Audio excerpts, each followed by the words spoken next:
this regular meeting, Tuesday, July 18th at 7:02. May I have a roll call? Mr. Berardi? Here. Mrs. Deck? Here. Mrs. Lala?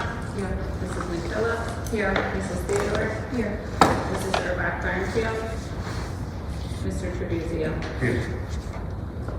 We have a quorum. Please stand for the pledge of allegiance. Allegiance to the flag of the United States of America and to the republic for which it stands, one nation, under God, indivisible, with liberty and justice for all.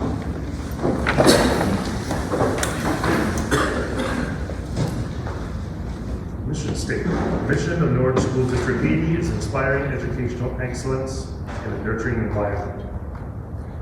Celebrate the success. Anyone?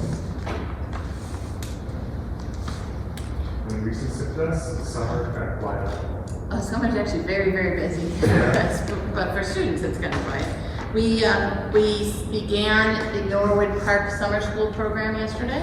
In fact, our principals went there and helped with the first day. So we're really happy for all of our Norwich District 80 students who are in that program, which is being held at Union Bridge this year. And we want to thank Norwood Park for subsidizing that program. The program cost each student $100, and Norwood Park paid $75, and then family had to pay $25. So we'll celebrate that for the last 2 weeks of July. Nice program. Yes, thank you, Norwood Park. And I'd like to just celebrate our buildings and grounds staff. They've been working very hard on all of our many, many projects that are going on. You see that we've got a lot of things being stored here in the gym today, which we'll talk a little bit about during the Buildings and Grounds Committee meeting, committee time on the agenda, but just to thank them for all of their hard work they're doing to get us up and ready to go. It's coming soon. I'd like to thank the PTA. Our cheerleading uniforms came in and they look wonderful. So I'd like to thank the PTA for that. Thank you, PTA.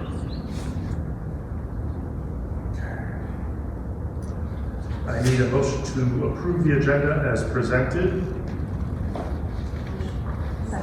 Maria, Molly, any discussion about it? May I have a roll call? Mrs. Lala? Yes. Mrs. Deck? Yes. Mr. Berardi? Yes. Mrs. McPhillips? Yes. Mrs. Theodore? Yes. Mr. Tribuzio? Yes, the motion passes. Recognition of visitors. Thank you, ma'am. Correspondence, none. Public participation. Alan, did you? No. You just know. Being no one on public participation. FOIA requests, we have two. They can be as described in the agenda, as published on the district website. Item 11, presentation, District 80 curriculum for 2024. Thank you. We thought it would be a nice time to just do a review of the curriculum that we are using in 2024 for both schools. So Mr. Biecki and Dr. Rabiola are going to come up and talk about that curriculum. We also have, as Mr. Biecki will point out over on the corner right next to him, the science and, is that also social studies? Science, social studies, and STEAM. Thank you. Curriculums that the teachers worked on last year, and Mr. Biecki will explain a little bit about that. District policy states that we put curriculum on display for 30 days. So if anyone from the public would like to come in, they contact the district office and they can take a look at the curriculum that we have. You guys want to come on up?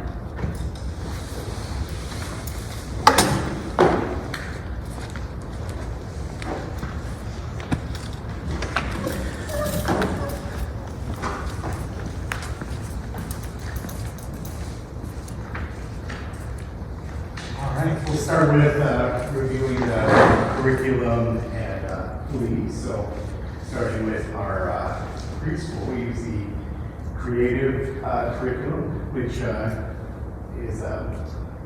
it includes multiple different units that students learn through, and really focuses on incorporating social emotional pieces and elements of play while making meaningful and has purposeful play, I should say. For our kindergarten through second grade ELA curriculum, this is something that's been in place for a few years now. We use the Super Kids curriculum. So if you have any younger children that have gone through that curriculum, you know, there are specific characters that kind of grow with the students throughout their years, and you know, they kind of become best buddies as they're going through that curriculum. But new this school year, we'll be introducing the magnetic reading curriculum and the ready writing curriculum for 3rd and 4th grade. So we've had a lot of discussions this past year around our 3rd and 4th grade ELA curriculum. We were previously using the Lucy Calkins units of study. And there's been a lot of research that's kind of been shared a little bit more recently, really saying to kind of shift away from that particular way of teaching and really incorporating more elements of the science of reading. So really breaking down how we learn to read and then become readers. So this, along with that shift, we were looking for different options and went through a curriculum review with our 3rd and 4th and 5th grade team here through this past year, exploring what other options there were out there. So we started by really honing in on the standards, because that is, you know, where we have to start. You know, what is it that our students need to learn? So let's start there, and then find different resources that can help us to best teach that. And there is a ton of research out there, and research companies that kind of help to put some of this information together. One of them being Edward Reports. They take different curriculum, they analyze it, and do some of that heavy lifting. So that was one of the resources we looked at, and then we took 3 different curriculum options, kind of did a deep dive into them, had the publisher come out with those teams, give them a little spiel about what makes that program unique. We had samples of the curriculum, and then we were able to go through it and do a rating. Each teacher on that team was able to rate that curriculum, and at the end, magnetic reading had the highest rating. So that's kind of what led us to magnetic reading. And in that process, just gonna break that down. It was a very long process, so I'm trying to really condense it for you. But we took that teacher input and said, what is it that our students need? What is it that our data is telling us? So thinking about things like we have a very large English language learner population. We have to make sure that it has elements that are going to support our English language learners, because we want to make sure that we're showing growth through all of our students. So that's just one specific example, but there were a lot of different pieces that led into this. All right, which then also leads us into our supplemental, or I guess an ELA supplement for kindergarten through 4th grade, which is iReady, My Path. I'm sure that's something that at least some of you are familiar with. Students get to log into a computer, they take a diagnostic placement exam, and then they're set with a path of different personalized learning opportunities. For math, we utilize the Ready Math curriculum through Curriculum and Associates. And along with that, we also have the supplement for iReady Math, which is My Path, similar to Ready Math. So another big piece of learning here at Lee is second step, which is our social and emotional learning curriculum. That's something that we're going to be diving a little bit deeper into this school year. We want to make sure that we have a solid Tier 1 foundation to build upon, and we need to make sure that students have those skills, and they know how to be in school, they learn how to be a good friend, and really it's all about just kind of being a good person, but then also knowing that sometimes you have emotions and how to deal with those emotions. Science. really, I'll say science and social studies, the past couple of years have kind of flown under the radar, kind of throughout the state, you know. It's one of those things where there's been this huge emphasis on ELA and math, especially with the pandemic, and you heard learning loss and all these different things that have been kind of thrown out there these past couple of years. So that's something that we wanted to dive a little bit deeper into. We've been using STEM scopes here at Lee. In our May Teacher Institute Day, we actually had a presentation from STEM scopes, kind of coming back, re-energizing, providing some professional development about how to use those pieces of the program, so that way we can make sure that we really are implementing our science curriculum with fidelity. And another new piece of curriculum will be our social studies curriculum. I feel like, you know, in general, there's not a whole lot of different curriculum options for social studies. So that was another thing that came up through one of our committees this past year. We were looking at standards, we were deconstructing standards and kind of seeing how we were going to fit things in and establishing a scope and sequence of what's going to get taught when throughout the year at each grade level. And as we were doing that, we kind of got to the part of, okay, now what resources are we going to use? You know, then we were thinking about, okay, what do we have in the building already? And there are different resources that have been used by different grade levels. A lot of those have been teacher created or just kind of compiled throughout the years.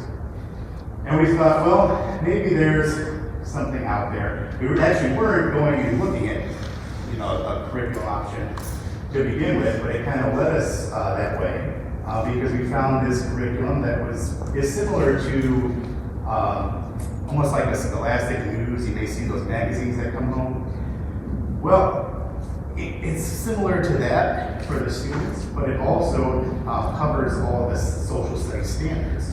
So it's like, well, wait a minute, standards aligned, which is our gold standard of what we're trying to do. These are the things that we need to teach. Well, why don't we look at investing in something that will actually, you know, get us there. So that led us to looking at Studies Weekly, which is in our plans to implement this school year. And I think that leads over to Charles. Well, Dr. really did a wonderful job, so I won't have to go into depth with some of the stuff, because some of the stuff is a carryover from the elementary building over to the middle school. As Dr. Ravioli said, we have there's a new curriculum for ELA, and that's across 3rd, 4th, and 5th. So our 5th grade teacher collaborated with our 3rd and 4th graders, and iReady to pen magnetic reading was selected. We're very excited about that. One thing it will help ease the transition for our future classes. It's new this year, but the following year it will ease the transition from our 4th graders who will be used to that curriculum. As when they come over to 5th grade, they'll then fit right into the 5th grade level for magnetic reading. Our 6th and 8th grade, our 6th through 8th graders use My Perspectives, which is through Sabas. It's a digital program. Each student also receives a very large, when I say large, a 2-inch, maybe 2.5-inch book as well. The books are not in their bag. Probably have never seen the book because the books do not go home. We want to make sure that the books stay at school.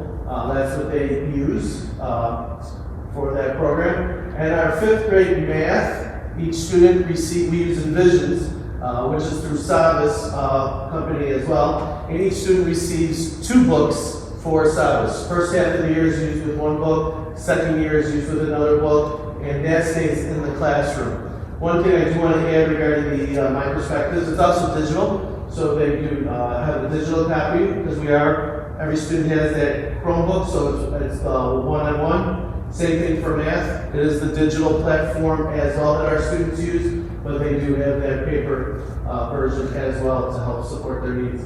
Our 6th through 8th grade math uses a program called Digits, and that is also through Sabas. Envisions and Digits work together. They just separate those curriculums at the 5th grade level, and then it's different throughout the 6th through 8th grade. Our social studies, 5th through 8th grade, there is no textbook. It is a digital through McGraw-Hill Education. And we also use teacher-created material. And as you see, I have on that table over there, I have 3 baskets. One basket is, in fact, this one right over here. The middle one is our social studies curriculum, 5th through 8th grade. That'll be on public display through the district office. So if you're interested in reviewing that, please make arrangements with Ms. Susan. Our 5th through 8th grader, 8th grade science and STEAM, they use the next generation science standards. We used to use stethoscopes, but we realized at the middle school with the new next generation science standards, it was not enough. So we switched to an online version called Generation Genius. That's not new, but that's a program that we use in the science.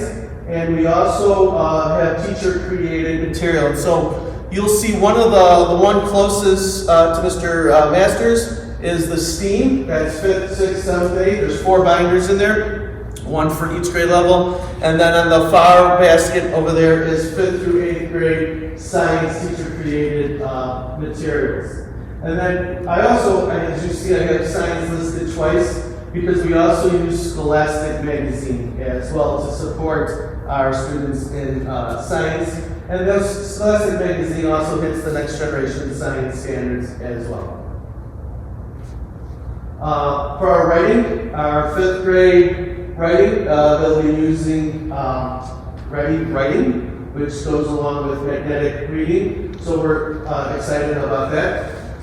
We have our My Perspectives for 6th through 8th grade writing. We will have our 7th and 8th grade will have a writing course this year, so that teacher will use that My Perspectives, and they will be collaborating. The writing and the ELA teachers will be collaborating to support our students so that they can hit their standards. 5th through 6th grade will have an SEL Foundations class, and they'll be using our 2nd step curriculum and also our Common Sense curriculum. Our Common Sense curriculum hits a lot of the social media, cell phone usage. We educate the students on proper usage on that. With the 2nd step curriculum, the one nice thing with our community grant that we have that we're working through West 40, NAMI,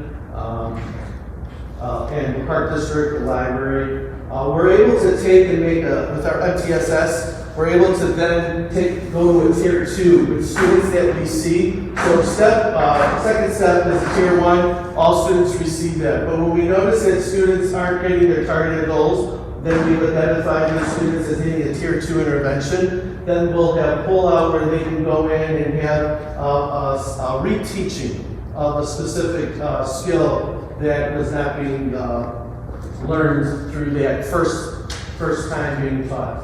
And that will be small group, most likely with our social worker or our school psychologist. Our Spanish for 6th through 8th grade is using Senor Woolley. I think that should say 5th through 8th grade, and I apologize for that, 5th through 8th grade. So I have a paper copy because my head's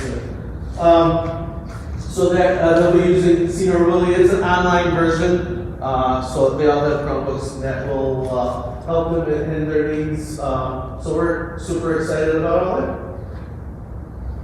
Does anyone have any questions either for Dr. Ragola or myself? I do. Yes. So I know we are our own district, but when we plan and create our curriculum, are we talking to local schools like University of Benoit, and if so, how different are they? Are we kind of on the same page, or are we bouncing off ideas, or how does that work? Absolutely. So we have a network that the principals from our local school districts are around us, and through West 40, we're able to communicate. When we're doing a curriculum evaluation, we like to kind of see what other school districts are doing and what they use, what they like about it, what they don't like about the program. And then what we do is we form a committee in our building, or if it's something that will be used across the district, then we use it across the district. But then our committee we want to look at what our local concerns or what we're looking for out of the program. and we identify those areas, we evaluate it, we kind of come together with all the different curriculums that are out there. We kind of hone in on what meets our needs. And then, as Dr. Radiola says, we usually bring out the company, a representative who then can educate us, give us a little more in-depth. We can answer questions, we can ask questions to them of our concerns, and they can help address those so that what we're selecting is what we feel is the right curriculum that meets our needs. Well, I'd like to give you an example with our ELA curriculum. I did reach out to the local districts, and so for Union Ridge, for instance, they use Wonders as their curriculum for 3rd through 5th grade. So that was one of the options that we explored, and we did a curriculum review that was part of that. And then just through that process, there were some things that curriculum didn't necessarily have that our teachers were really looking for to better meet the needs of our students. So we didn't end up going with that, but we do have that collaboration. We do, kind of get some feedback and then kind of bring it to see if it meets the needs of the board. We were just on an email with Penoyer and Union Ridge, and they're currently investigating, looking into a new social studies curriculum, both of those school districts. So, how about Ridgewood? Obviously, we're a district where our kids feed into Ridgewood. I'm not saying that we're our own district, right? But what I'd like to know is that, and I know we're in communication with them, and Michelle, you might know this, but what I'd like to know as a board member is what District 80 students are going to Ridgewood. Are they behind in something? Are they advanced in certain things that they're saying that maybe it's an adjustment with their curriculum that, our goal is to prepare them for the next step, right? And that's high school, and the high school prepares them for college.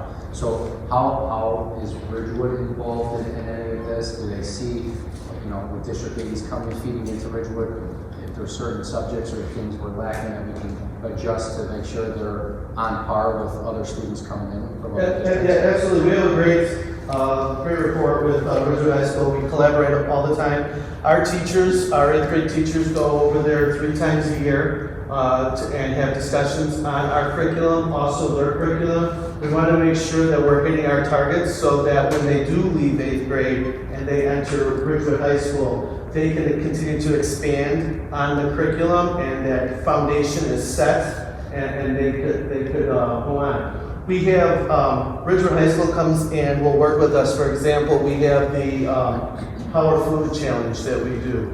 Ridgewood High School, and also in collaboration with Triton College, they come over and they provide support. They also, Ridgewood is very generous, provides us with some resources, kits that students can use to build that. And Ridgewood supports us throughout that entire process, which was very beneficial, especially last year because we had a new 8th grade science teacher. And so we were able to provide professional development, and that occurred through Ridgewood High School. And then we actually had Ridgewood come over, I think 2 or 3 different science educators came over and worked with our science teacher to ensure that we were hitting those goals. And then also Triton College came over as well and worked with our science teacher to make sure that our students were getting the necessaries, hitting those necessary benchmarks. So we do collaborate all the time with Ridgewood High School. Hopefully that answered your question. Yeah, I think a good example of that too is the PACE framework, and that was a post-secondary career exploration framework that we were working on with Ridgewood in collaboration with other districts in the area, and really thinking of taking that framework and kind of working backwards. So this is where students need to be by the time they're in 12th grade. What do they need to know in 11th grade, 10th, 9th, all the way down to kindergarten. And that was something where that model was actually pretty unique, a little bit ahead of the state in that requirement that is coming up. As a matter of fact, just last month we were interviewed as part of that for a video that they're going to be putting out about how that process looked and how we worked on that in collaboration. So there are different opportunities, and I know that Bob does collaborate even more than I do. For the PACE framework, we're actually a year ahead of the state where all the rest of the school districts need to be. So as Dr. Ariel said, they came out and they videoed us so that they could share that our experiences that we had developing that framework through community. Ridgewood was there, Union Ridge was there, Penoria was there, Lee and Giles were there, and we were able to develop that and put that together. And they'll share that video with the rest of the state.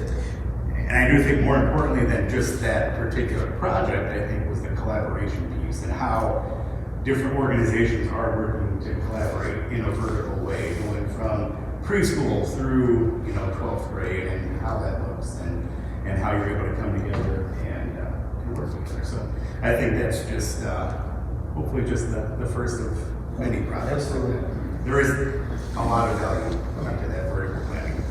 Last thing, sorry. So obviously we look at to review the curriculum over there. It's scary with all those books. Now, not to put on more work, but is there any way where we can? It's a breakdown of just subjects of what's going to be covering rather than because if it gets out to the community, then they want to really understand. They see something that they want to look at. It follows the standards. Okay. So anyone can go onto the Illinois State Board of Education and click on the standards, and then you can see all the science, social studies, and STEAM standards, and it follows exactly those standards. So just to give you a little glimpse, so our teachers, I tasked them this year, or last school year, we're in the new school year. Last school year, I tasked them with developing the teacher-created material. And what I have here is the entire curriculum. This is just one grade level. Here, this is certainly 7th grade.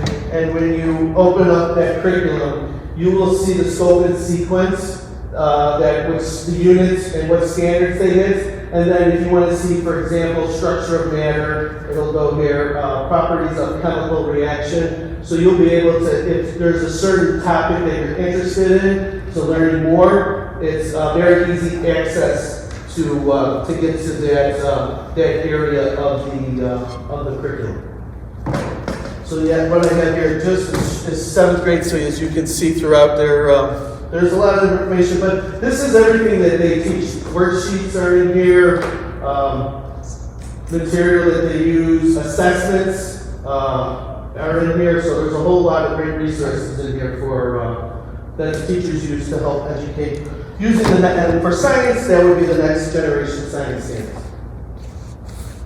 We are in the process, though, through our curriculum work of putting up our standards, our priority standards, which I'm going to talk a little bit about in my discussion items tonight, but posting that online. So we certainly will get there. Well, all that will be online, I anticipate, before the end of August. Because we've done a great deal of work this past year, on our standards and deconstructing them, our priority standards, which I'm going to talk a little bit in my discussion on tonight. I do want to just add in one other piece that they didn't mention is they talked about the academic alignment with Ridgewood, but there's also the social emotional alignment with Ridgewood, which comes out from that community grant that we have. If you remember that grant that Sean had written that we put in 2 years ago, we're going into the 2nd year of that. And last week we had 2-day training, Thursday and Friday. We had about 8 or 10 district teachers here. Ridgewood was here. So what they're able to do through that alignment of that grant, they actually are able to hire another staff member because everyone has a part of that grant. And they are able to look at their data for their social emotional learning and actually hire another staff member in order to serve their needs in their district. So that's just another way that we put all of our social emotional data together and all of our behavior data and looked at what do we as a community between Giles, Lee, District 80 and 234, what are these, they're the same families, what is it that we need? And we have some presentations going on next year from the grant. We have a bullying presentation that Bob has worked so hard in putting together, a nationally renowned speaker on bullying that is actually being held at Ridgewood, that District 80 will be inviting people to attend. That's kind of put together through that. We also have NAMI coming in to present some kits for our families. And then we have a 3rd family night, which NAMI is also doing on something I can't remember right now. Mental Just health, from- mental health. A mental, yes, Or- mental health. First aid. Which is, we don't have the date of that one yet, so we're hoping that'll kind of hit mid-year. The NAMI coming in to work with families on de-escalation and just how to help their kids to cope. We're looking at September, then the trauma in the middle of the year, we're hoping, and then the bullying presentation will be in March.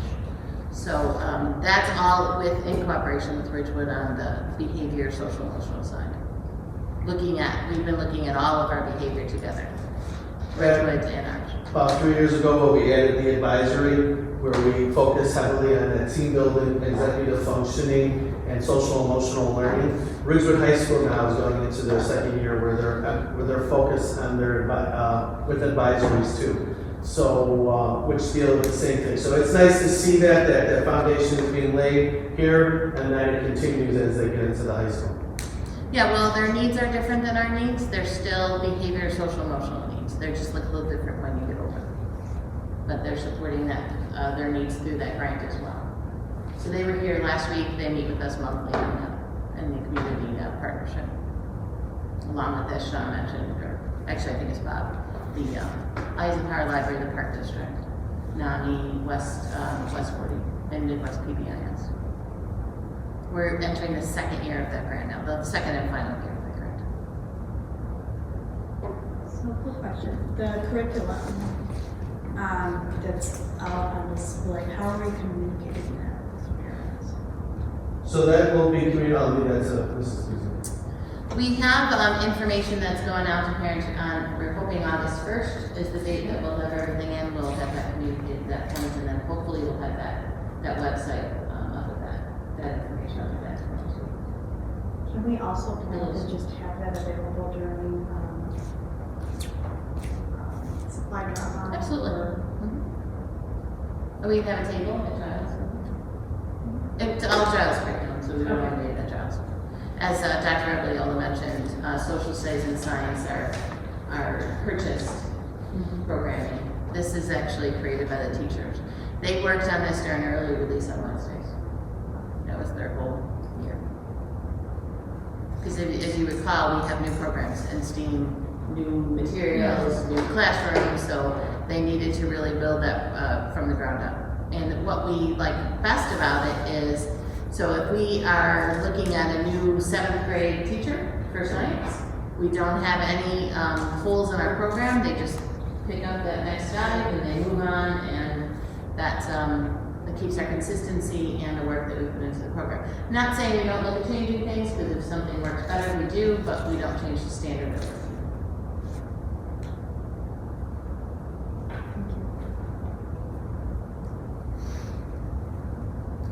Thank you. Thank you.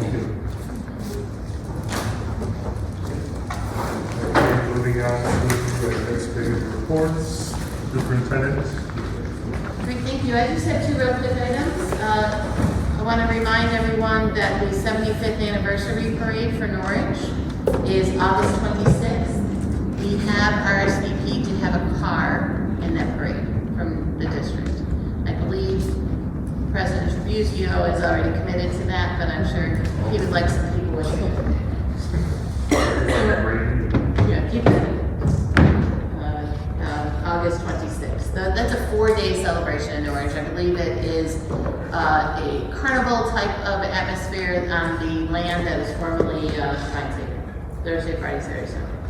I'm sure you'll be hearing more about that celebration and the excitement around that. Last thing I wanted to mention to everyone, we are hearing tax bills. In fact, we know tax bills are late. We're hearing 60 days at this point. We may get to a point of moving money out of working cash into our education fund. That again does not mean we mismanaged anything. I'm going to keep saying that 100 times, but we are 85 to 90% funded through tax dollars. If the tax dollars are not coming in, then we don't have the tax dollars. So we just might need to shift some money around, which is a board resolution. I would expect that not in August, but perhaps September. I don't believe, unless we hear that tax bills are going to be much, much later than we expect, I don't believe we have to look at borrowing any money. We should be fine with that. We made it last year. We were creative in where we pulled money from, but we ended up using our own district funds to kind of borrow money around. And as I mentioned, that is a resolution. And that's it. That's all I have. Special education, Mr. Masters? Yeah, so just a couple quick updates. So number one, a little bit of a celebration. Our ESY program has ended. Our kids had a great time. We really focused on maintaining those individual goals throughout the summer, make sure that they still keep that progress that they made throughout the year. So intermittent grade, goal update were sent just to each of the parents so they knew where their kid was generally ending up with those couple of weeks in the program. Two things that I've been working on through the summer so far, one of which is the request for a paraprofessional. So if we need a paraprofessional for a given student, there is a process. We actually have one. I did go through and kind of tweak it a little bit to make sure that it was a little clear for some of our staff members as we kind of go through the year when you're in the heat of things. Also kind of fine-tuned is that there is a little bit of effort on how to request a one-to-one. That was not as clear. Hopefully going forward that is very clear, so there really does need to be a pretty significant need with that. Also on that is we're creating a rubric for ESY qualification, so that way it's a lot more standardized. We're not, we were going off of the regression and recoupment model, which still applies, but this way it's a lot easier for us to kind of see like where the level of need is as we move forward. And lastly, just continuing our communication with our regional office of education, West 40, to continue with our professional development for our self-contained teachers, with our BCDA going into next year, so that collaboration continues. That's my report. Good, thank you. Building reports. Child School, Mr. Bianchi. Okay, thank you. The athletic calendar has been released and it has been placed on the District 80 public calendar, which is on the website. So parents can go ahead and look to see of all the athletic contests that will be taking place. Also, the Giles building is being deep cleaned. So we're excited about that. Everything's been torn apart, pulled apart, and being cleaned, and then in the process of now putting the classrooms back together.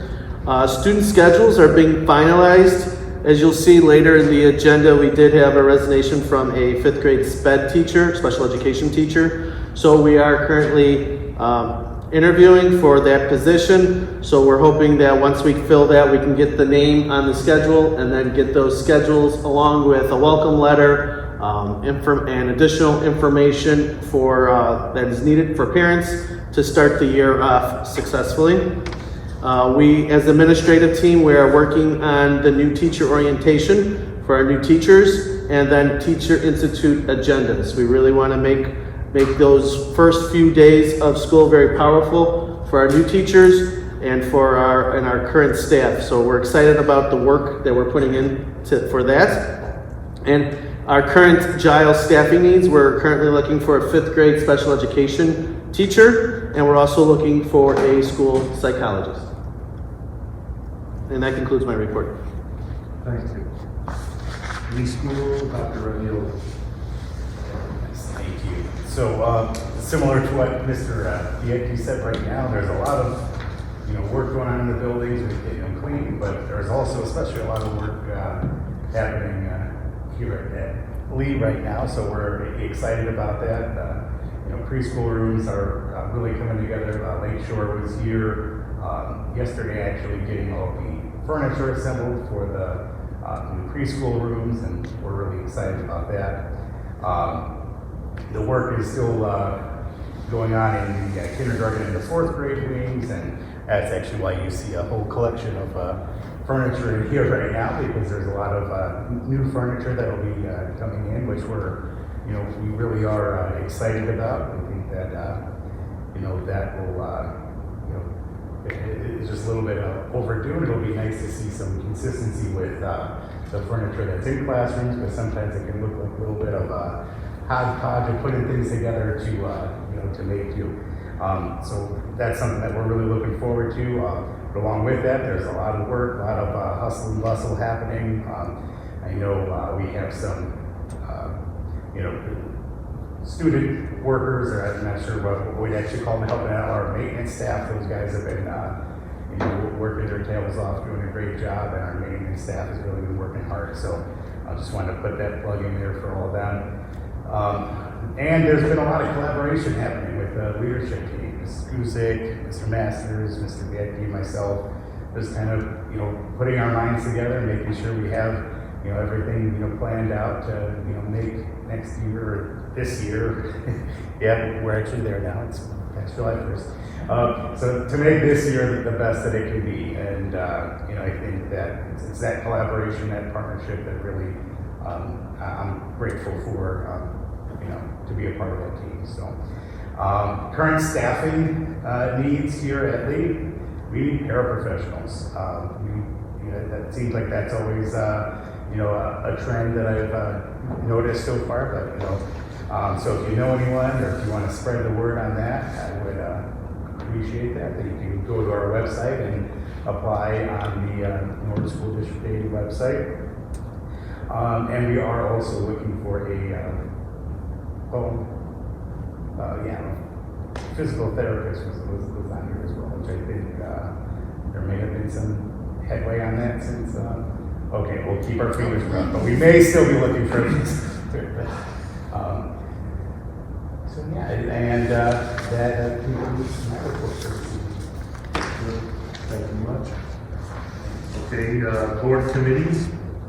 13A education, nothing to report. 13B policy, board policy development. Committee has not met, nothing to report. Building and grounds. Policy is approving the second read of 112 tonight, which was just really a footnote and a legal update policy change, nothing too substantial on that tonight. Yeah, and that's what it is. Correct.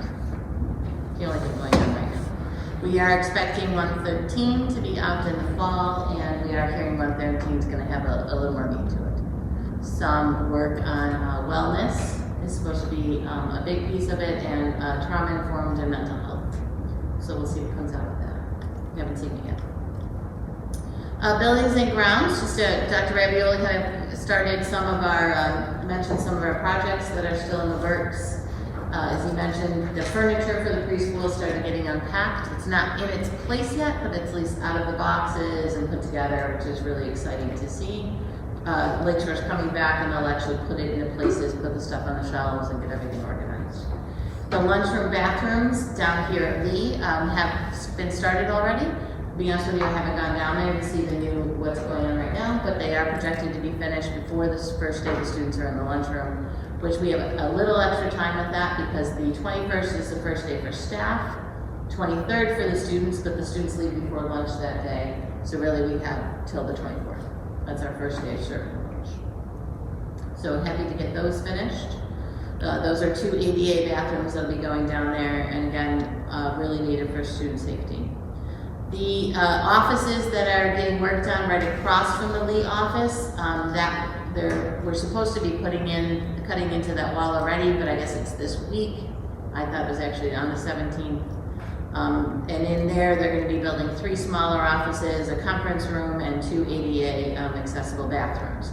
Those will be the main bathrooms for events here at Lee. So once we have all those pieces in place, we will literally be able to shut off the rest of Lee when we have an evening event or a building rental, and then people will only be able to get to the areas that we're using. Could be Tiger territory, could be the gym, could be the lunchroom that PTA uses for many events, those areas. So we'll be able to lock everything else off and just have another level of safety in the building when those are finished.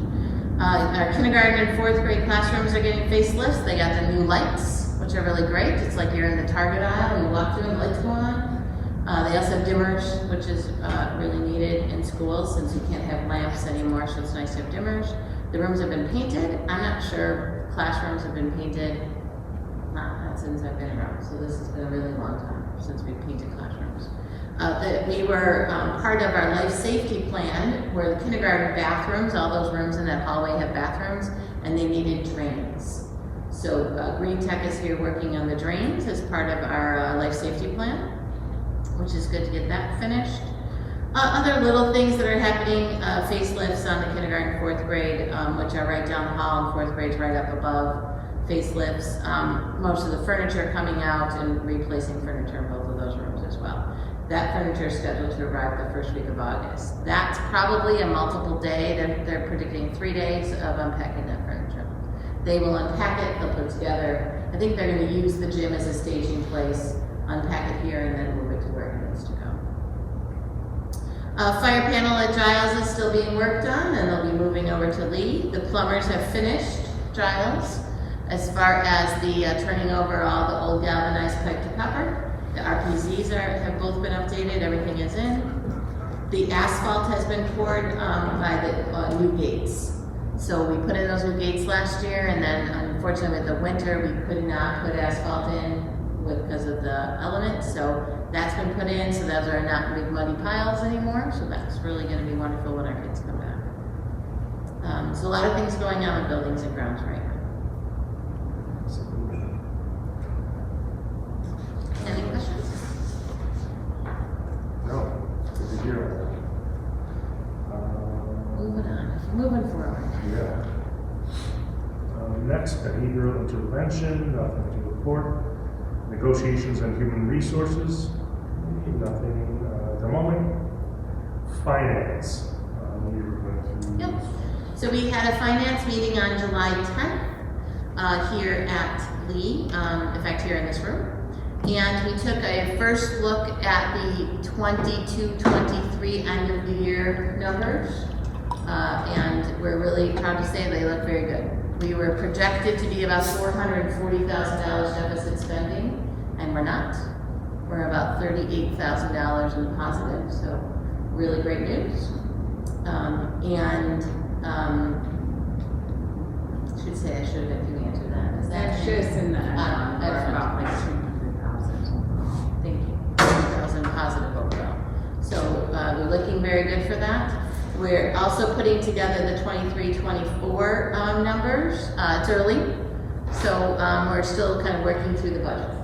If you recall, and those of you that were new, when we did the projections from the collective bargaining agreement, which is our salaries and benefits is our biggest hit on our budget, especially the ed fund, we were projected to be about $200,000 deficit spending in the ed fund. So I'm not saying that's where we are. In fact, I believe we're better than that, more than half are better than that, but I think we're still going to possibly see some amount of a deficit spending on a projection of the budget. So what that means is what we're projected to spend is more than what we're projected to bring in. Doesn't mean that we don't have the money in that bucket, but it just means that what we're projected to spend is more than we're bringing in the ed fund. There may be other funds that are also deficit spending. We'll get more into that as we finalize the budget.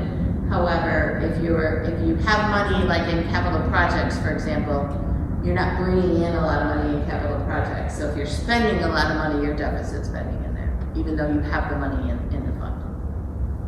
We have 2 dates that are set up. August 15th, we're having a finance meeting at 6 o'clock.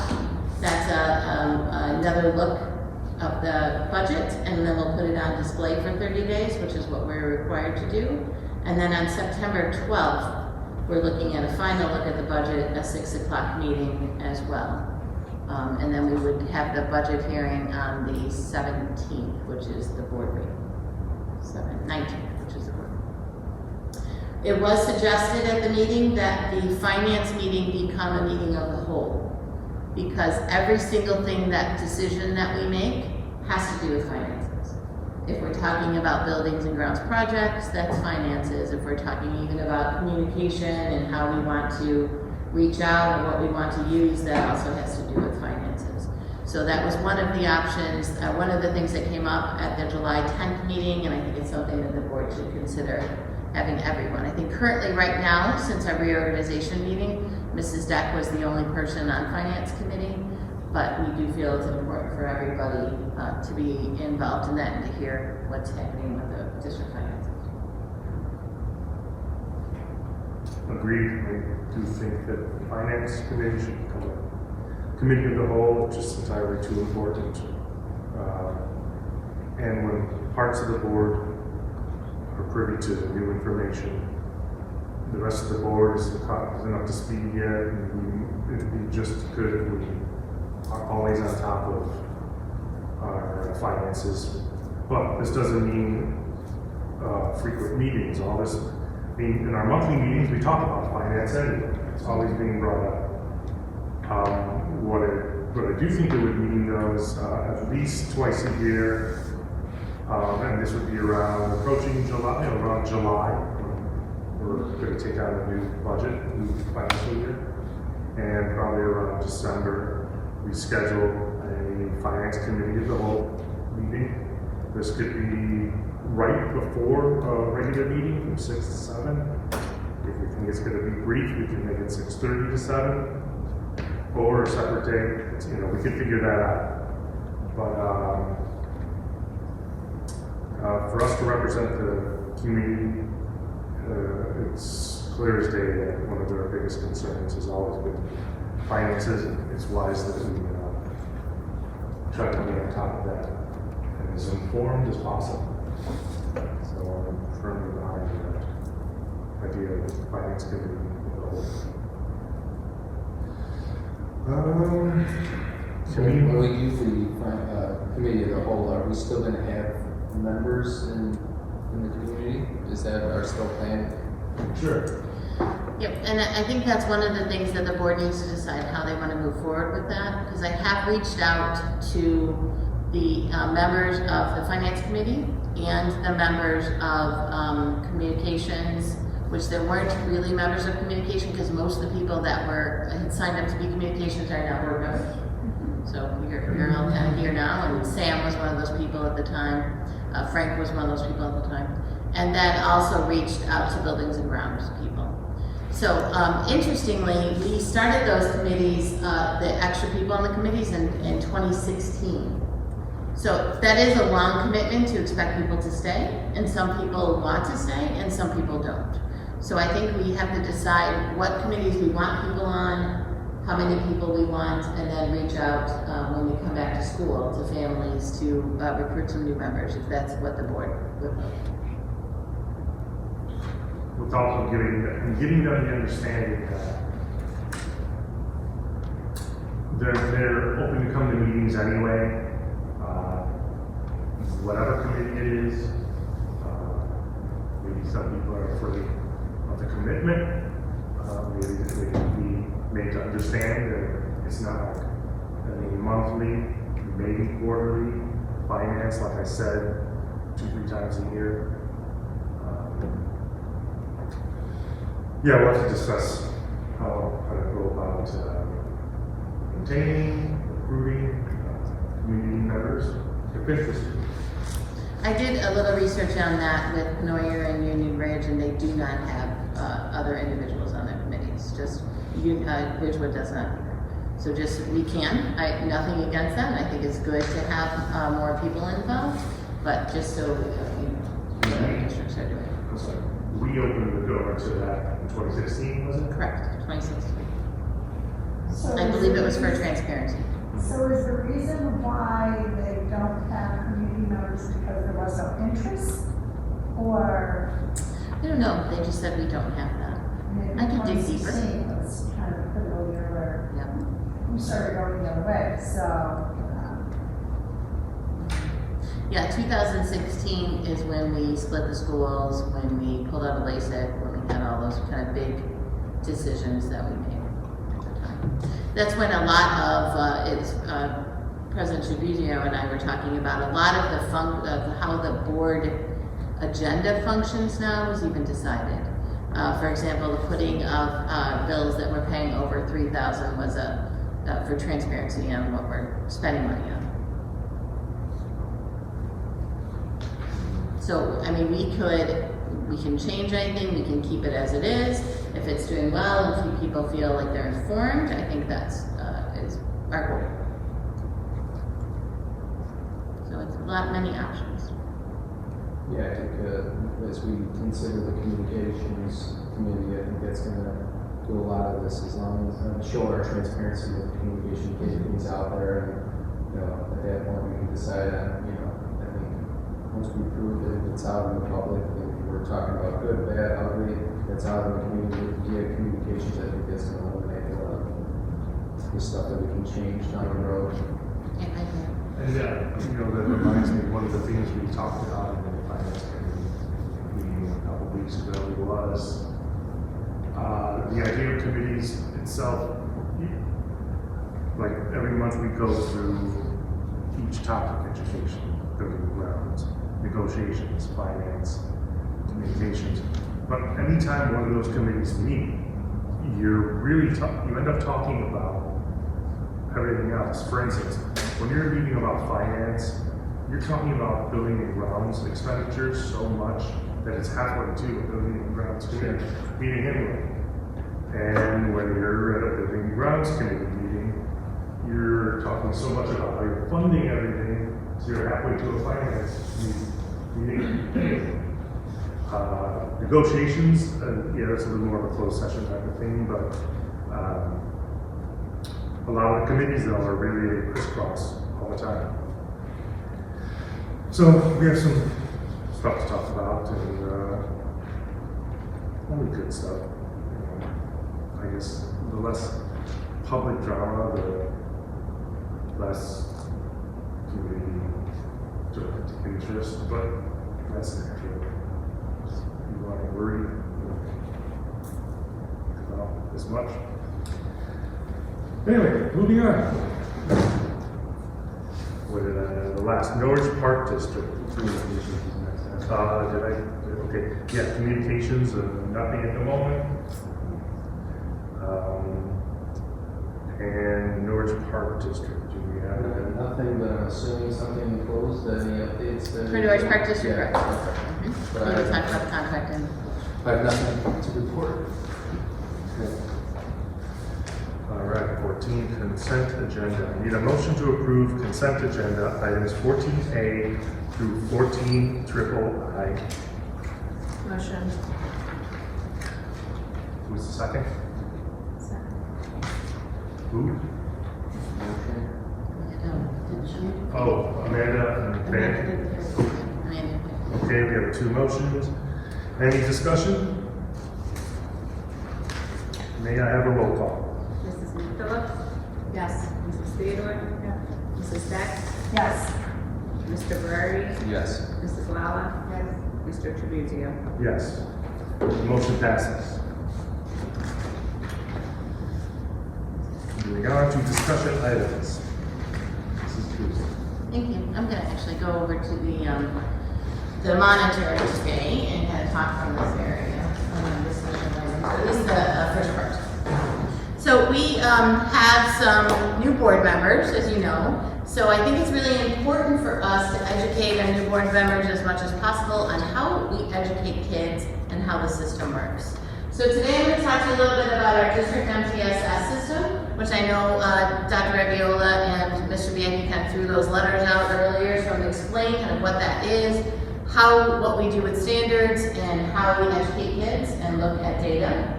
We're going to talk a little bit about summer school, our threat assessment team, which we approved last month with West 40, a grant for crisis mapping, building rentals, and then some legislative updates. So when I mentioned our multi-tiered systems of support, or our MTSS system, what you should think of in your head, and can you guys over here see this, are you okay? Is an umbrella. Because underneath that multi-tiered system of support are all of the children and what we work with them for their behavior, for their social emotional learning, and for academics. So all of that falls under that umbrella, where we look at prevention, prevention of behavior, prevention of students who don't master standards, prevention of social emotional issues, enrichment, students that are able to move forward in different levels or different areas, and then intervention. When you think of the word intervention, think about what are we going to do in order to help students access the curriculum, in order to help students be successful. All of that comes under those 4 little letters of MTSS, our multi-tiered systems of support. Our goal is to support every student so that they can work at grade level or beyond. So we want every student to be at where they're supposed to be or above. What we do in every grade level when we're creating lessons is we're looking at basically 4 questions. We're looking at what do we want the students to know and be able to do? How will we respond? Oh, I'm sorry, let me go to the next one. How will we know if they learned it? How will we respond if they didn't? And how will we respond if they did or if they already know it? Those are the basic 4 things we look at when we're creating lessons. So in the science and social studies teams, we're looking at creating those plans. What is it that we want the students to know? What we want the students to know, of course, are the standards. So Illinois has Illinois Learning Standards. It used to be called the Common Core. Illinois has kind of thrown out those letters and now just calls them the Illinois Learning Standards. They look just like the Common Core, but we like to put our own name on them. And that's what we want. So what we did in 21-22 is we started a pilot of taking those learning centers and identifying the priority standards. So if you have 45 ELA standards, you know, you've got phonics standards, you've got foundation standards, and 10 of each of those, you've got speaking and listening standards, you've got writing standards, you've got just many different speech and language standards, all underneath ELA. What is it we want our kids to know? So if you're moving on to the next grade level, what do we want them to be super solid with on standards? So we identified priority standards. We started that in 21-22. We had a group of teachers that worked after school, and they identified the ELA standards. We started in that pilot here at Lee. Then we actually put that out further last year in 22-23 on some of those early release Wednesdays. They were working on curriculum or working on that 4-question process that I just mentioned to you. And they deconstructed the standards. So they identified priority if they hadn't been done already. And then they took the standard and said, okay, here's the standard. What do we really want kids to know in this standard? So in order to know this, you have to know this and this and this and this and this. So in order to know how to add 2 + 2, you have to know that 2 is a digit. You have to know that 2 means 2 objects of something. So we had to kind of deconstruct the standard, take it apart, and say, what does this standard mean? And that was quite a long process last year. It took the teachers pretty much, so I think we finalized that in April, kind of celebrated getting that finished, but it was a long process. And that is how we answer what we want the students to know. The second question that we always ask is, how will we know if they learned it? So in 23-24, which is this year coming up now, we're now looking at our proficiency scales. Our proficiency scales are, if you think of it like a rubric in some ways, but basically it says, if you do this project, what does a 3 look like? Which is a, meeting the standards. What does a 4 look like?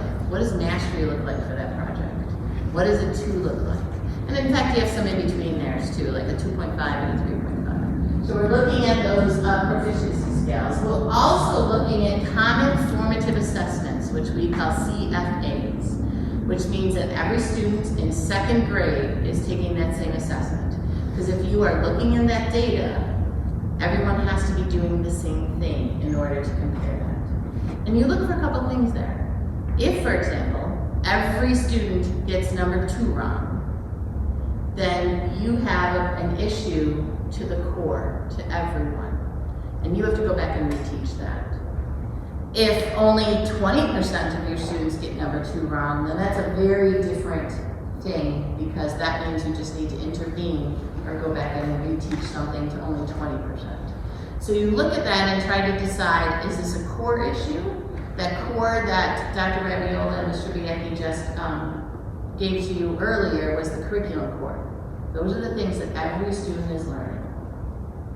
Then we look at common summative assessments. So the formative ones are the little ones all along of a unit. Like, here's your summative unit test.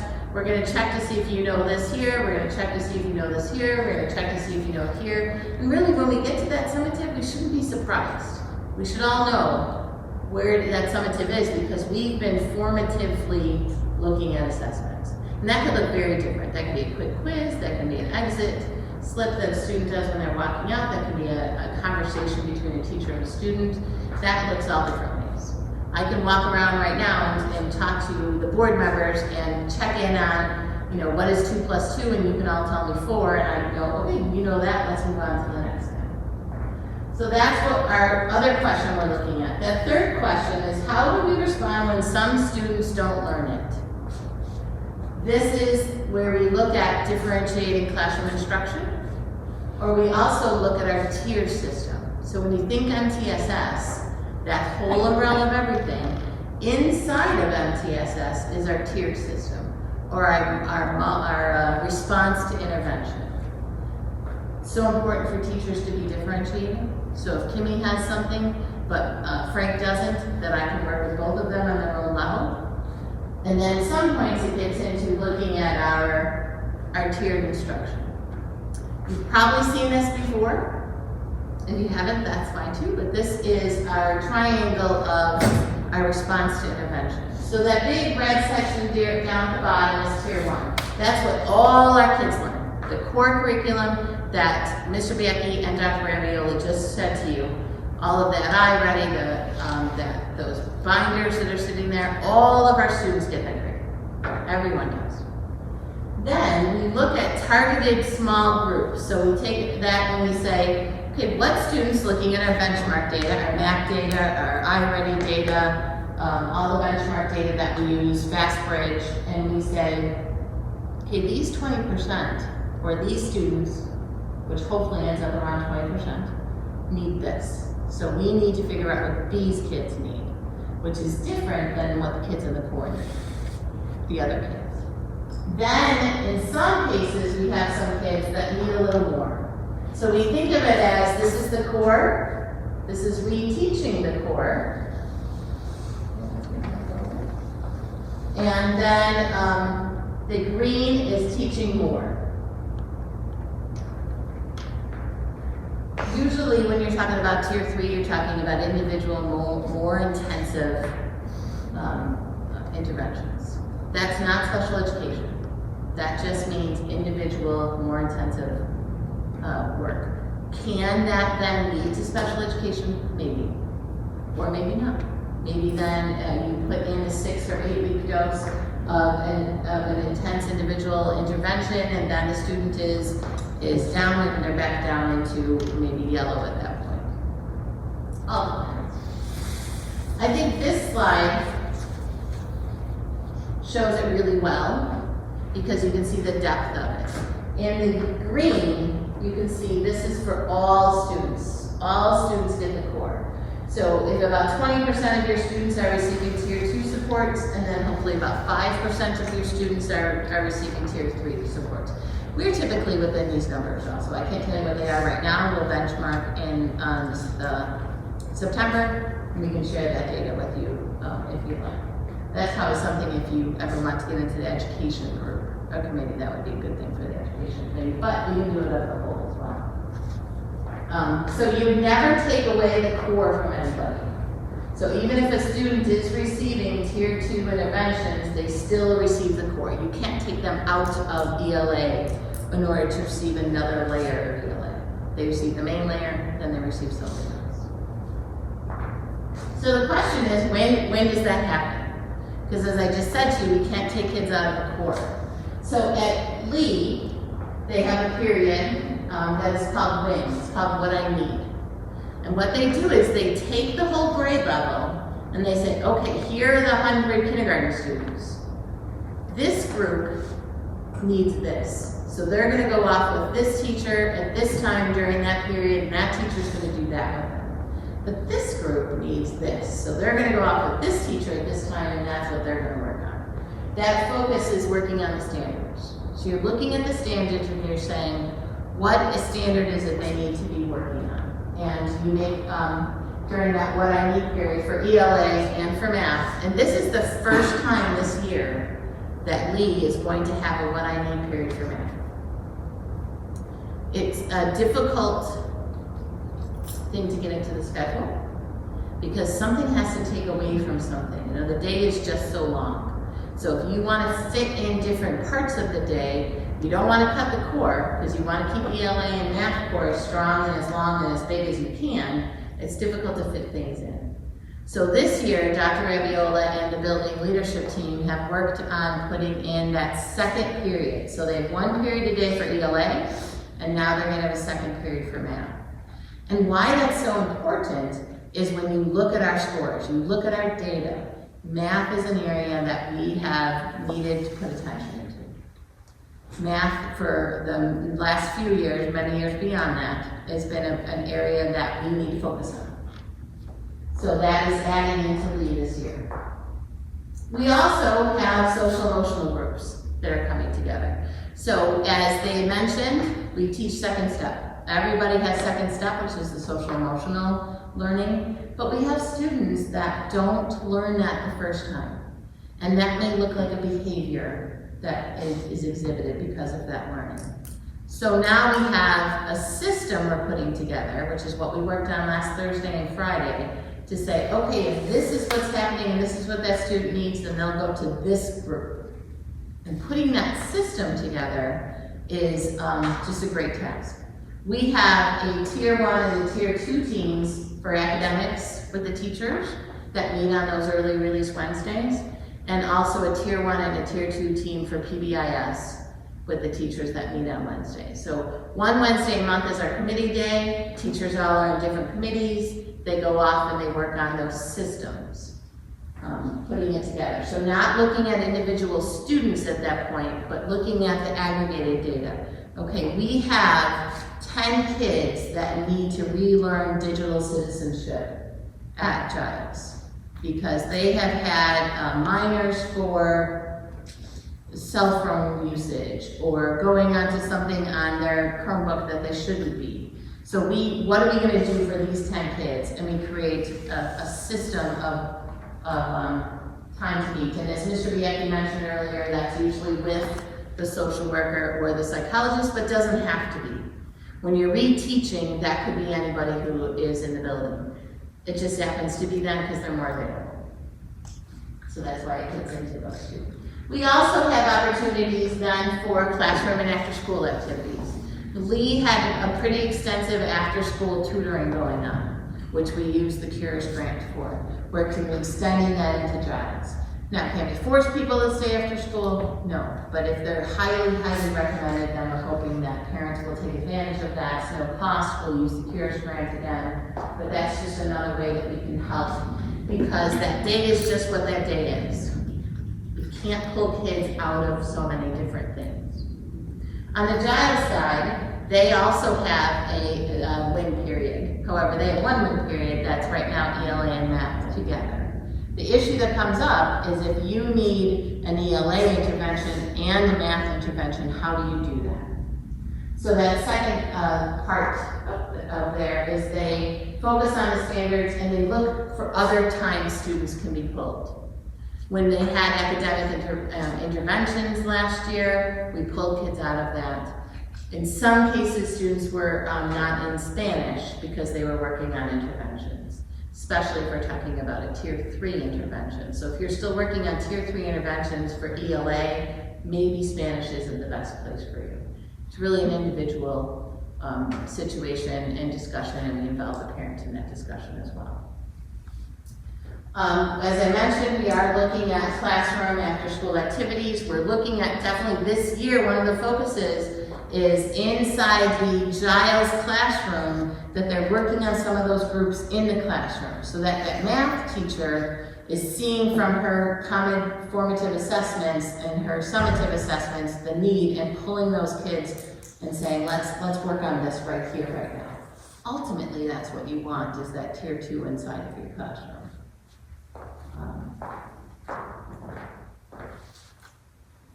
Tier 2, tier 3 interventions, many of the things that you heard mentioned earlier. So you could teach second step as a tier 1, which means everyone receives it, but then I can give a second dose to students that qualify that need it, that show that need, either by behavior data in this particular case, or social emotional need.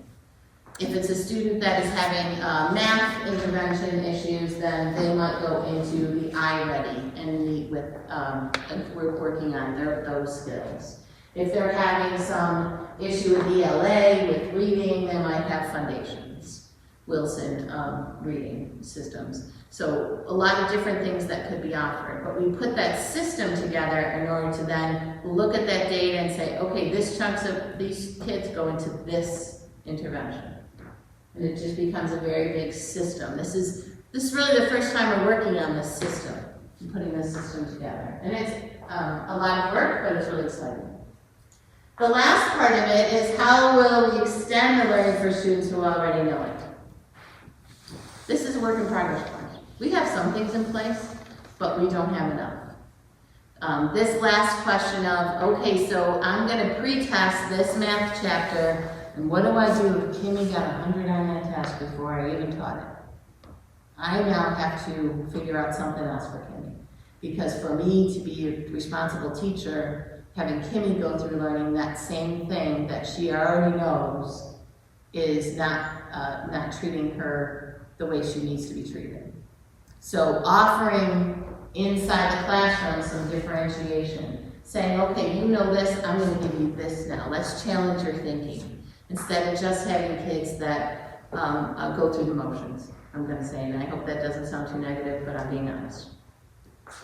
We also have some advanced classes. We have opportunities at Giles for students who are Ridgewood, which is great. We also have opportunities at Giles where a student can do like 6th and 7th grade math together and finish both of those so that they can go to 8th grade and 7th grade and then go. We even had a student that did junior high math last year over at Ridgewood. So as much as we can work with that program at Ridgewood and help our students to advance, that's important. And that's great for our students. So here we're looking at how can we expand these opportunities? What can we do? All of it falls underneath the multi-tiered systems of support. Our whole education plan that we look at all falls underneath that umbrella and putting together the plan for the whole child. I'm just going to skip over real quickly here to the Lee School Improvement Plan, which Dr. Rabiola, this is on our website. Dr. Rabiola presented this to you last year. We accepted it at, I want to say, the April or May meeting. If you look at the Lee School, I'm going to skip through all of the challenges. The actual document, this is just a presentation. The actual document is about 60 pages long. And what they looked at in this document, they look at demographics, they look at teachers, they look at experience of teachers, they look at retention of teachers. We look at students and retention of students, and chronic absenteeism. We look at chronic tardiness. Kind of take that whole process and look at that MTSS model and say, where are we going from there? What things do we need to work on? And they come up with goals. Here is that tier again, which we will see many, many times. Dr. Rabiola and his team came out with goals.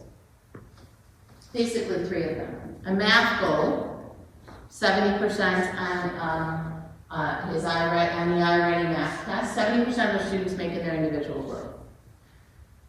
ELA goal, which was also at 70%, and this was a winter snapshot. And then an SEL goal, that 100% of students who are identified and needing additional support will receive the support that they need. These 3 goals are what we do everything towards. My job is to provide what they need to meet these goals.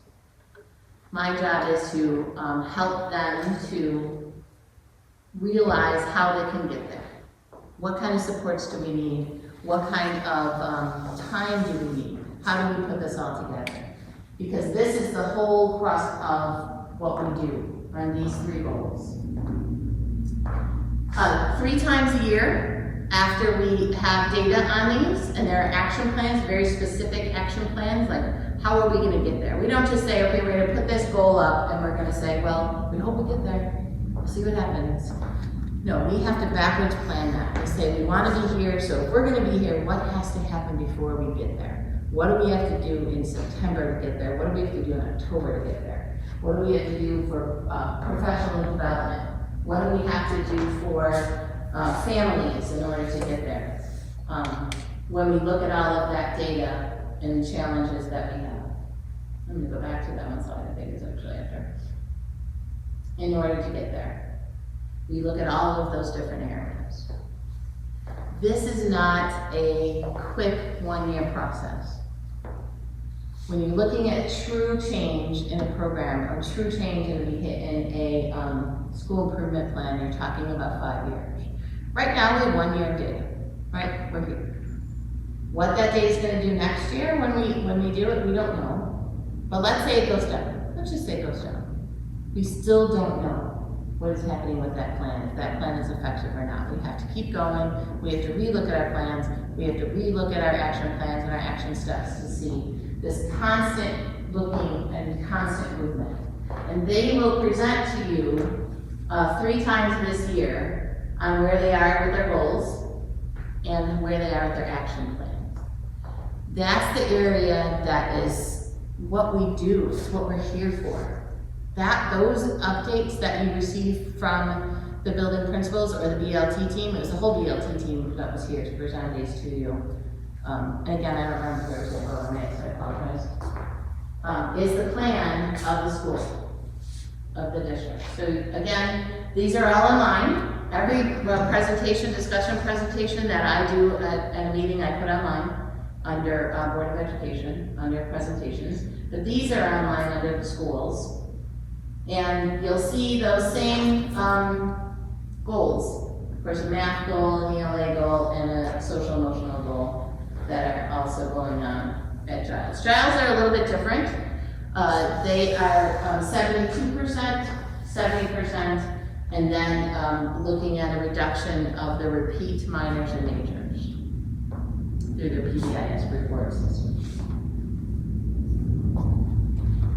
Through this, you can see how we're doing as a district, if you were ever thinking like, how are we doing? This is where you're going to get that information. We recognize that we have work to do. We recognize that we need to focus this year on math, and we are. We recognize that we need that time, that early release Wednesdays, which is so valuable for us to be able to work with our staff to help professional development, and then just help them to plan for their instruction.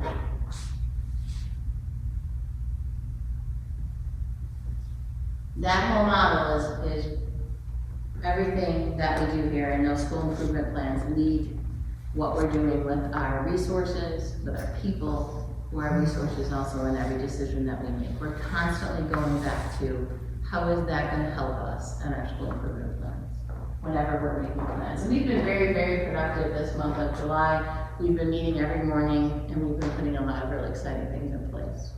Pretty excited about the next year. Any questions about that whole system? So if you change the curriculum in the middle of your 5-year, how do you account for that when you're trying to determine where you get to? Yeah, we don't change the standards. So the standards stay the same. We are mandated to the Illinois state standards. If we're doing this project or that project, really doesn't matter. Truthfully, we shouldn't use the word curriculum about the companies that we purchase things from. It's the programming. The curriculum never changes. It's still the standards. And why we've done all of that work with deconstructing them, making them priority ones, is to identify what is it we want our students to know when they leave. If you don't have a plan, you don't know where you're going. Or I can be a Ralph Graham: if you don't have a plan, any bus will take you where you're going. Which would be Mr. Grimm saying there. So then is it safe to say that last year, like, was that our benchmark year? And so now you're going to work to that benchmark and comparatively go back and forth to see if you need to make tweaks? Sure, I think a benchmark year is a good word for that. I think it's a point of data. It's one point of data. But definitely we can look at that as a benchmark year. You know, during COVID, it was difficult to take these benchmark tests. In many cases, we had the students taking them at home. Some cases, their parents sat next to them sometimes. You know, and that was difficult to fight. So the integrity of the test previous to last year was in question. So benchmark, I think is a good word for it. Okay, thanks. I hope that that's helpful on understanding the system and the work that we do on putting those systems together. It's not just taking a curriculum or a purchased curriculum and standing up and teaching it. It's really looking at what is that standard that we want to teach and what's the best way to do that. Moving on to summer programs, just wanted to give you a little update. We had a very successful summer program, 158 students that we had in our regular summer school. 22 of the students ended up not meeting our 80% threshold. So we did collect about $1,700 for the summer school program. But as you can see here, that second number, we spent $50,000 on the summer school program. That is 50. And that was for staff. A little bit of supply money was in there as well. We had a good summer. If we had planned on, so I'm sorry, let me back up. This was ESSER funded, ESSER 2. So that's why we were able to offer this to our families. If we didn't have ESSER funding, we'd be looking at about $300 for this program at the level that it was at this year at $50,000. And that would be, if you're talking about an average of 15 days, you know, we're talking about $20 a day for the 4-hour program. On the other side, extended school year, we had 16 students. So extended school years, as Mr. Masters was mentioning earlier, one of the projects he's working on this summer was trying to clearly define who is in ESY and who is not. So ESY is to be identified as students with exceptionalities, as students with an IP. And the idea behind ESY is that you need to retain your skills. That there's a possibility that when you've gone for this many days of summer, you'll lose some of your skills. So ESY is mandated by the state.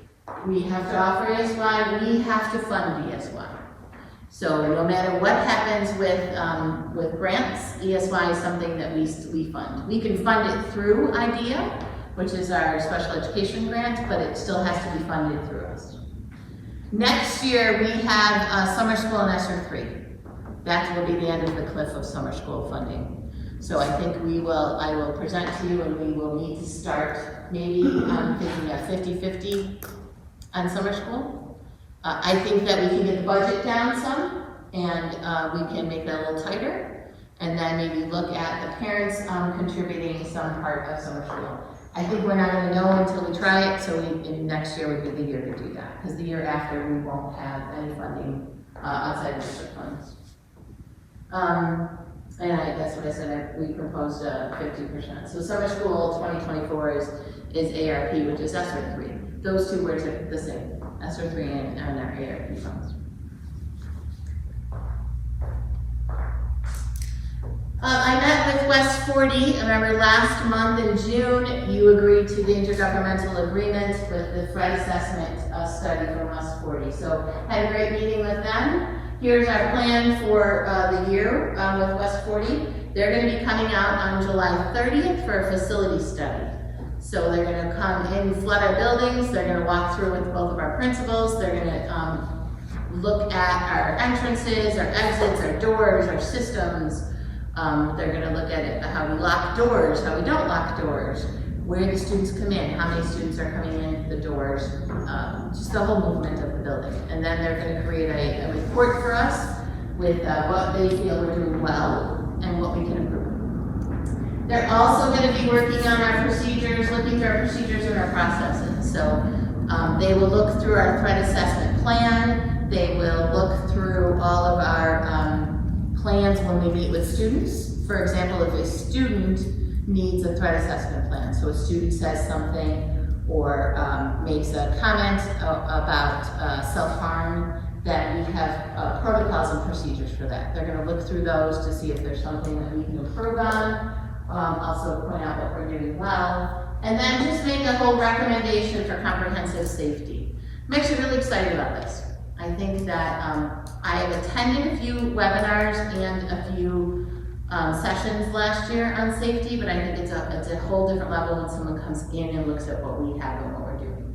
So I just want to thank you for allowing us to put some of our resources towards this, because I think this is really important. And I think it'll help us to see where we need to improve and where we might need to shift resources to if that comes up.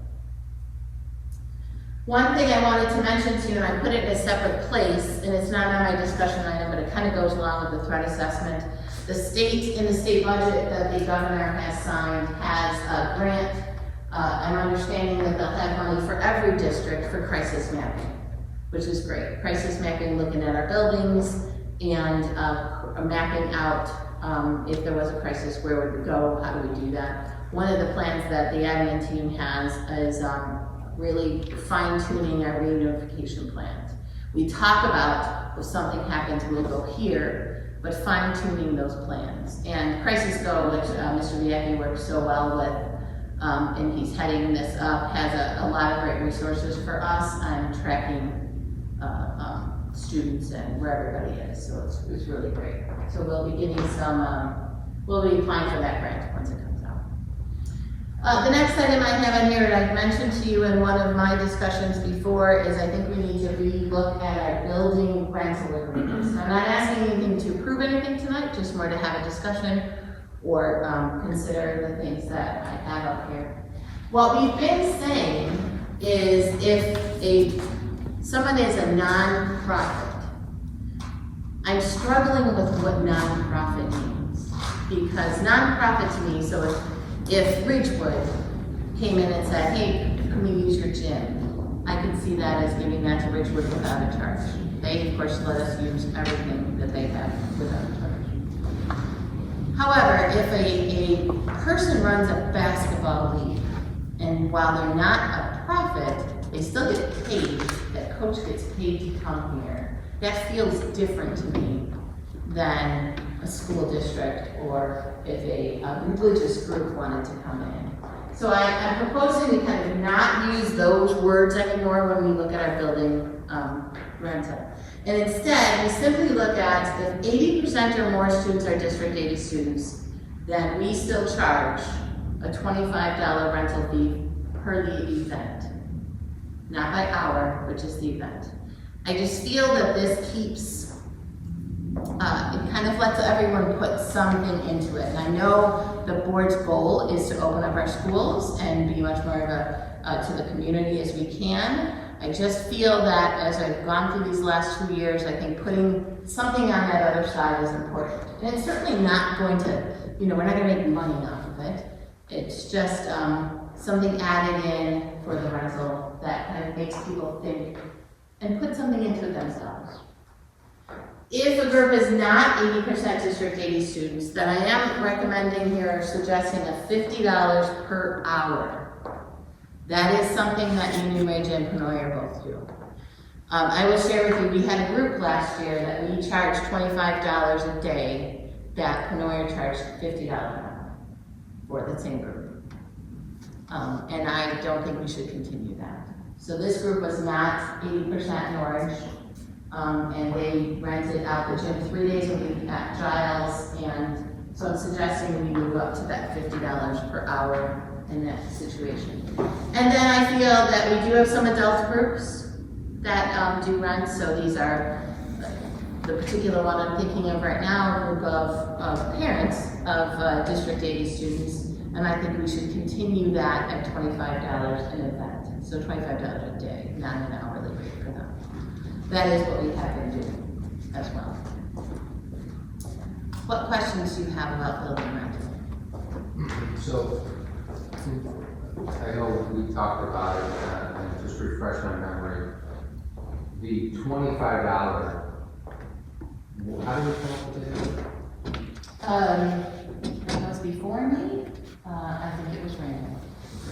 I'm not sure it was connected. I haven't found it connected right now. I think it was just considered a minimum amount absorbent at all, but not nothing. So, yeah, so it goes back to, obviously I'm still an advocate of if it's 80% kids, not-for-profit, 100%, I think that's, you know, that's showing good grace and, you know, it's for the kids. I just, if it's for a profit organization, you look at $25, $50, whatever, right? So is it possible if our rental for a profit organization where it's a fee per person? So why I say that is that, okay, I paid $50, can I fill the gym up with 100 people and be a profit organization?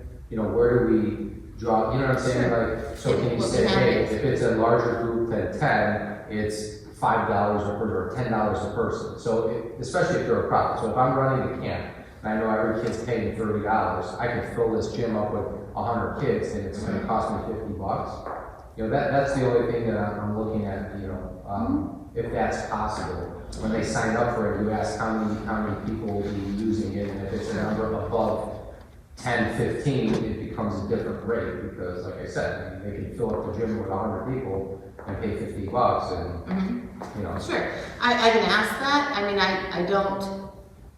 I wouldn't want to be at the door to come to kids, but I can ask that to people and see if that, you know, and I can make a structure that says if you're over 10, this is what it's gonna cost you. I go back to in your comment on the non-for-profit, because when we have a coach that's coming in with a basketball group, they charge those kids something, right? That coach is getting paid. Right. That is not non-for-profit. Right, so I mean, I'm just looking at, I know, for instance, the Norwich Park, when we signed up for basketball, Correct. Is that considered profit? You know, even if I run a team, I say, oh, I want to get a team into a 9-0 basketball team, and I pay a fee. I'm not getting paid to coach. Like, how do you know? How do you know? In some situations, they are getting paid. You're right, but Yeah, how, you know, then you're policing if you get coached or not. So that's why I get what you're saying. It's a very sticky, you know, subject. For like NYA, I mean, which one? Right, but I'm saying, like, if you look at, NYA doesn't pay for coaches. yeah, like I said, we're not going to solve it tonight, but we should. Does NYA, do they pay something to be in it? Do the children pay? Yes. But it pays for uniforms and, Yeah, so I I mean, think there's really no profit. We can continue that being free. We can identify Norwich places that we want to say we're not gonna charge. We can do that. With the understanding of 80%. Of course. It's district to district, yeah. Yeah, we can structure it that way, and you're right, we're not settling this tonight. We're just- right, yeah, that's just something to think about. If the park district certainly makes a profit off when they come in here and don't pay us Sure, anything, oh, sure. right? And maybe that, you know, we discuss later, I'm not saying that, but certainly there are organizations that make a profit. Right. So maybe we can identify our youth organizations in Orange, that we would give them the gym and structure it differently. Right. I definitely think this middle one of charging more for non-district 80 students is needed. Yeah, 100%. And like I said, I wouldn't even get into, you know, what's, you know, after you get a group of, you know, $50 an hour, you know, it's an hour. Up to, yeah, up to, you know, 15, even 20, because like I said, it just avoids filling up the gym with 100 kids and making a ton of money, and we get $50 an hour, when we're making thousands because they loaded up the gym. You know, because once again, when we looked at this, it was more or less like giving an opportunity for District 80 kids, having people come here, having a place if there's basketball or whatever, you know, just another place. But even $25 is nothing. Like, what are we doing with $25? Yeah, no, it isn't. You know what I'm saying? Yeah. So it's not the fee, but if there's someone outside that, we really need to look at it, because there's more wear and tear than $50 an hour, you know, so it's more or less, this was established for things for kids to do in the area. If someone wants to rent, you know, if it's a, you know, an orange team that they want to have an extra place to practice, something to do on a Friday night, that's what we're all about. But Yeah, I agree. And we want to continue that with our Norwich community. We do, Right. that's a goal of ours. I just think we need a next layer that is 100%. non-Norwich, 100%, yeah. what that would be. I mean, in the spring, that group that I mentioned was renting 3 nights a week for 3 hours a night. Kids coming and going throughout the whole thing, 2 teams at a time, for $25. I got it, yeah. Something Are we to think about, covering yeah. like costs too? Like, there's a cost associated with them. Sure. There's always been larger groups, there's bathrooms, there's all of that, so. The only time that we have an additional cleaning cost is on Saturdays when the school comes in, because we have to have someone here, citywide, not normally here. On these nights of the rentals, we don't clean the bathrooms, and then they come in and then we clean them again, and we just don't clean them until they leave. Got it. I haven't seen it in a while, so when they apply, I mean, certain basic questions, obviously, insurance, what type of rent, if they're 80%. Is there anything in regards to how many people, or, I mean, it's just something to look at? I mean, I don't know. I don't know. We ask them how many people, but Right. we don't have a structure right now of if you have this many students, it costs this much. We can't. So, maybe a way to, not to police it, but are there waivers that they need to sign? Insurance. Waivers. They have to have liability insurance. Right, and then these waivers, is it something that we provide to say, like, we're not responsible, it's your cover? So does each individual person have to sign it, or just who's renting it? Just who's renting it, the lead of the rent. Yeah, not every person. So for example, Evan signed it for the basketball, but then there were various coaches that came in through Right. basketball. I'm just thinking, because even when you sign up things for, let's say, the park district, each parent has to sign a waiver on behalf of their kids. Like, is that something?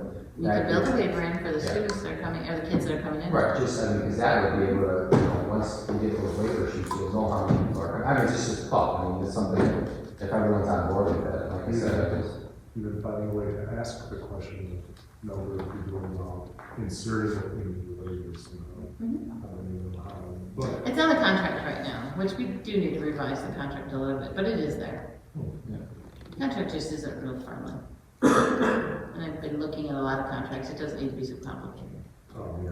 I just think because, it avoids where, let's just say, if I'm a coach and someone gets hurt, he wasn't supposed to be here, I don't know, he just was in here, you know what I'm saying, he got hurt, like, but if we have waivers on file that, we're gonna have 25 people, anywhere from 20 to 25 people, here's the list, here's the waivers, that we can monitor a little bit more, so, I don't know, just something. The insurance liability if someone gets hurt moves to them, and they Yeah. have to provide us with that. And they do. Even the adult group does. Yeah, Everybody does. We had a short period of time, some of our teachers that were renting it, and they had waivers, they had to do the same. The only thing that I know we talked about, and I think we should look at it quarterly, meaning I know I talked about this before, when I say quarterly, where I can't call you and say, hey, I got 80% kids, I want every Friday for the whole year locked We up. did quarterly last year. Okay, all right. We did have some people that wanted the whole year, and we did stop them at quarterly, and then we did make them reapply. Yeah, which is fine, like I said, I don't want someone to come in and lock up 4 days a week, and it's like, for the whole year, and, just. Yeah, we did 3 months at a time. Yeah, I think that's. Yeah, I agree with you, and I think that just needs to be written into our agreement as well. We Yeah. just didn't update that. Yeah, okay. Okay, so I will take that feedback. Anybody else? Thank you. Just some real quick legislative updates. I'm gonna sit down for this one, and I'll go through these quickly. If you have any questions, just let me know. But inside the governor's budget, a lot of changes came about. That we are, we call these unfunded mandates most of the time. Like, they make some changes and then expect us to follow them, but they don't provide any support for them. The biggest one, which is at the bottom of their HB 2396, which has not been signed yet by the governor, but that's the full day kindergarten norm, 2027-28. You hear different things every day. You hear there's going to be money. You hear there's not going to be money. They're using this year to study it. We'll see where that comes out. SB 1351, it stated that teachers in their final year of service may waive their evaluation. It's kind of an interesting one. I don't have any issue with that one. Their last year of service, their final year. So if they're retiring, they've already put in their retiring. You did it for it, yeah, I gotta see you later, I don't care. SB 2243 is kind of interesting. ISB was tasked with completing a comprehensive literacy plan. There's kind of some drafts of that out there right now. I'm not expecting that to not comply, or for us to not be in compliance with that plan, because we do have the 5 main points of reading that are needed in a comprehensive literacy plan, but it's definitely something we have to keep our eye on, because that could become an unfunded mandate for us, that they could all of a sudden say that there's something else we need to be teaching that we don't realize at this point. HB 1633, we are now required to have a unit of instruction on Native Americans. If you recall, we had Asian Americans a couple of years ago. Now we have Native Americans. We here will probably work with Mr. Biecki on fitting that into social studies over at the middle school. It's just 1 unit at some point in your K-8. Full day kindergarten I mentioned. The comprehensive bid threshold moved up from, competitive bid threshold from 25,000 to 35,000 on HB 2233. This one we're very excited about, especially a small district like us. So what this means is if we're going to do a project and it is underneath the $35,000 threshold, we don't have to competitively bid it. Now, we may want to competitively bid it. We may want to get 3 kind of bids on it without getting our architect involved in order to write up the competitive bid. Because, you know, whenever you get the architect involved, there's architect fees that have to be paid for every project. So if we're looking at small projects that now might go between the 25,000 and 35,000 threshold, that'll be good for us. This needs a policy change. This doesn't go into effect till January 1st. I would imagine that policy update 113 will have this, but if it doesn't, I will request a policy change for this from the board. So we'll kind of keep that in mind when we get into September, October.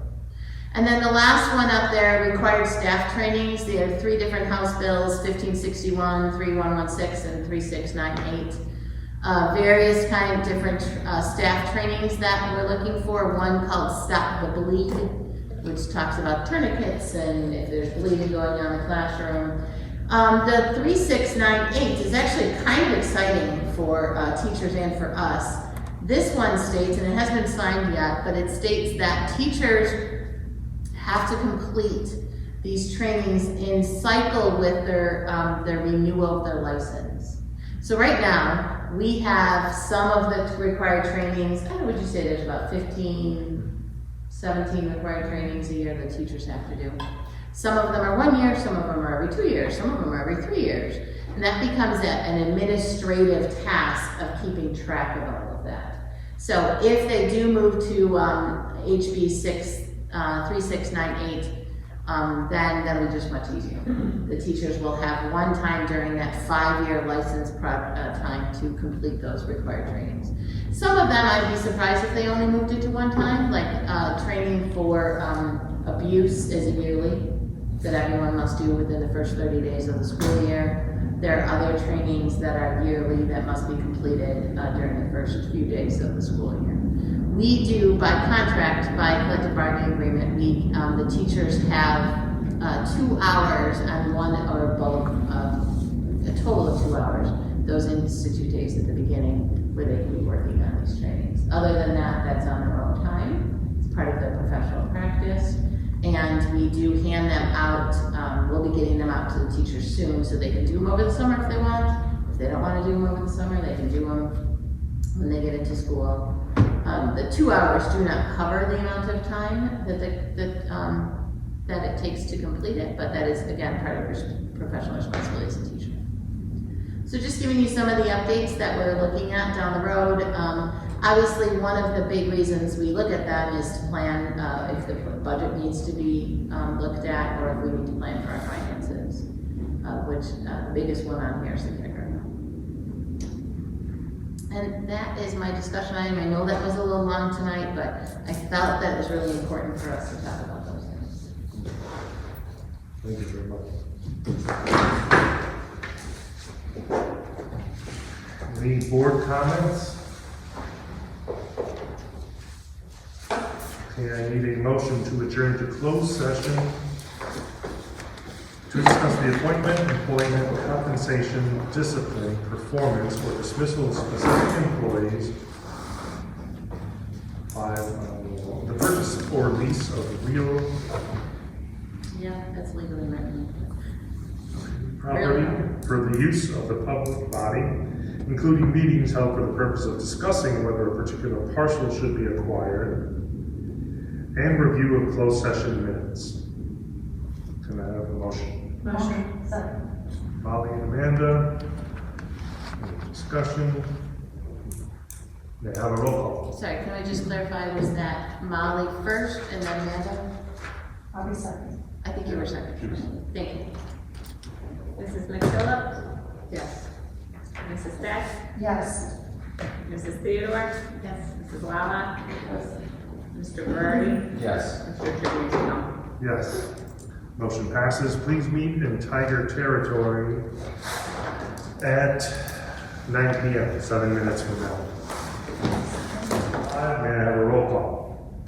Mr. Berardi? Here. Mrs. Deck? Here. Mrs. Lala? Here. Mrs. McKillop? Here. Mrs. Theodore? Here. Mr. Tribuzio? Here. We established a quorum. I'd like to move on to personnel action items. And I'm going to read each of them. 18A1, consider approval of Alexandra Perry, District Occupational Therapist. 18A2, consider approval of Hannah Willis, Lee School Student Nurse. 18A3, consider approval of Lucinda Cindy Eddy, District Social and Emotional Specialist. 18A4, consider approval of Charlie Cellini, Summer Buildings and Grounds. 18A5, consider approval of District Paraprofessional, Kathleen Folds.